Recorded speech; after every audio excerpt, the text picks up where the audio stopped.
அது 1 லிட்டர் 450 ரூபா. அது ஒரு 3 லிட்டர் கலக்கி இதில் அடிச்சுருந்தாங்கன்னா ஒன்றும் வந்துருக்கு. யார் பொறுப்பு ஏற்க முடியும்?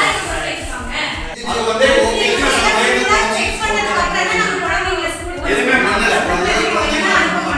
ஈரோடு மாவட்டம் கோபிச்செட்டிப்பாளையம் அருகே கூகலூர் ஊராட்சி ஒன்றிய நடுநிலை பள்ளியில் புதிதாக கட்டப்பட்ட வகுப்பறை கட்டடத்தின் மேற்கூரை இடிந்து விழுந்த சம்பவம் அதிர்ச்சியை ஏற்படுத்தியுள்ளது. விடுமுறை நாளான ஞாயிற்றுக்கிழமை அன்று மேற்கூரை இடிந்து விழுந்ததால் அசம்பாவிதம் தவிர்க்கப்பட்டது. இருப்பினும் வகுப்பறையில் இருந்த LED டிவி, சேர் சேதமடைந்தன. இந்த நிலையில் வகுப்பறை கட்டடத்தின் உறுதித்தன்மை மற்றும் மாணவ மாணவிகளின் பாதுகாப்பை உறுதிப்படுத்தினால் மட்டுமே குழந்தைகளை பள்ளிக்கு அனுப்புவதாக கூறி பெற்றோர்கள் அதிகாரிகளுடன் வாக்குவாதத்தில் ஈடுபட்டதால் பரபரப்பு ஏற்பட்டது.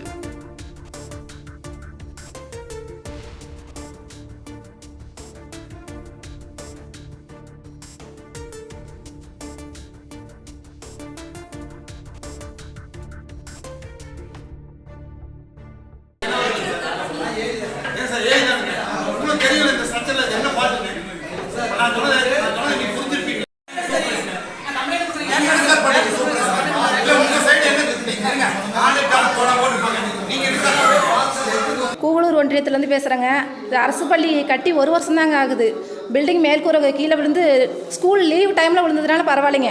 இதே ஸ்கூல் நடக்கும்போது விழுந்திருந்தா டீச்சர்ஸ் மேலே குழந்தைங்க மேலே விழுந்திருக்கும். கண்டிப்பாக எங்களுக்கு இதுக்கு ஒரு தீர்வு கொடுக்கணுங்க. நாங்கள் எல்லாம் ஸ்கூலுக்கு அனுப்ப மாட்டோம். ஸ்கூலுக்கு பிள்ளைகளை நிறுத்தி வச்சுருவோம். ஸ்கூல் எடுத்து போட்டுட்டுங்க. இந்த ஸ்கூலை வந்து எந்த குழந்தைங்க நிறுத்தி வச்சுட்டு ஒழுங்காக பராமரித்து கொடுத்தா அந்த அரசு என்ன நடவடிக்கை எடுக்க போதே எங்களுக்கு தெரியாது. ஏன்னா அத்தனை பணத்தை கொடுத்துருக்குறாங்க.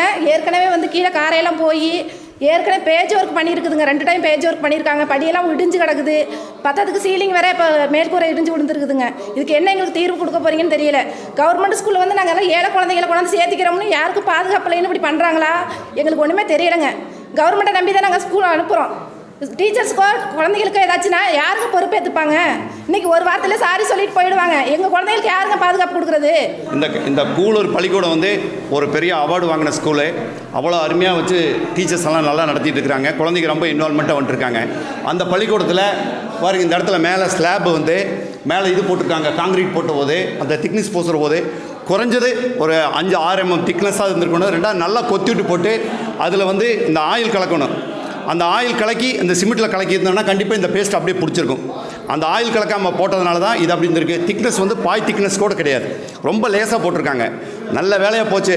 கடவுளுடைய அருளில் எந்த குழந்தைகளுக்கு எந்த சேதாரமும் இல்லை. இந்த ஸ்கூல் வந்து ஒரு நல்ல ஒரு அருமையான பள்ளிக்கூடத்துக்கு இது ஒரு திருஷ்டியான மாதிரி ஆயிடுச்சு. எனக்கு ரொம்ப வேதனையாக இருக்குது. செய்திகளை உடனுக்குடனும் துல்லியமாகவும் தெரிந்து கொள்ள சப்ஸ்கிரைப் பண்ணுங்க.